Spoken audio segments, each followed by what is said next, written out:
Glory, glory, hallelujah to Jesus. So we've been talking about it.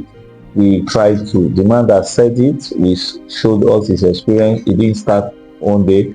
We also picked someone that it's a nobody. We also picked someone that by reason of whatever you want to talk is not qualified. But God is not a respecter of person. He chose the supposed servants. He chose the supposed nobody. That is God.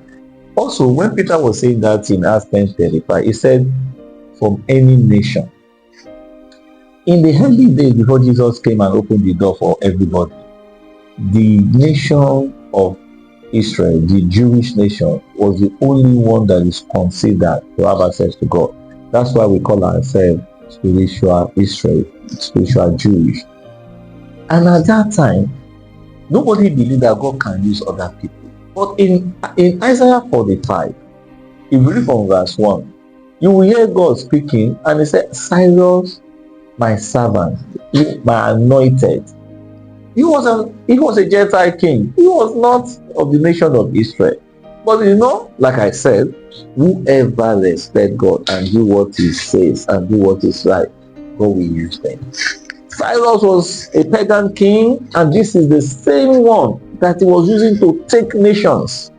But the time came, he forgot who he was, and he misbehaved, and God had to make him to become an animal, and God had to restore him again thereafter. Look at what he said. You can read Isaiah 45, 1-6, you see how God wrote it out. But I'd like to read Jeremiah 27, 6 and 7, just to confirm what I'm saying. Now I have handed all these countries over to my servant King Nebuchadnezzar of Babylon. I have made wild animals serve him. Everything. In fact, the story I was told is that he has animals in his army. He has elephants, lion, leopard, baboon, every of those things in his army, and he was using them to deal with the nation because God gave him that power. God is not a respecter of person. So in verse 7, all nations will serve him, his son and his grandson, until Babylon is defeated. Then many nations and great kings will make him their slave.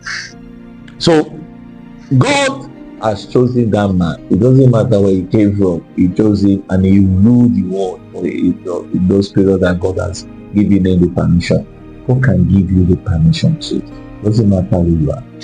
I remember many years ago, a Kenyan citizen, American-born Kenyan citizen, lived in America for 8 years. God is still doing things like that. Have a great Thursday.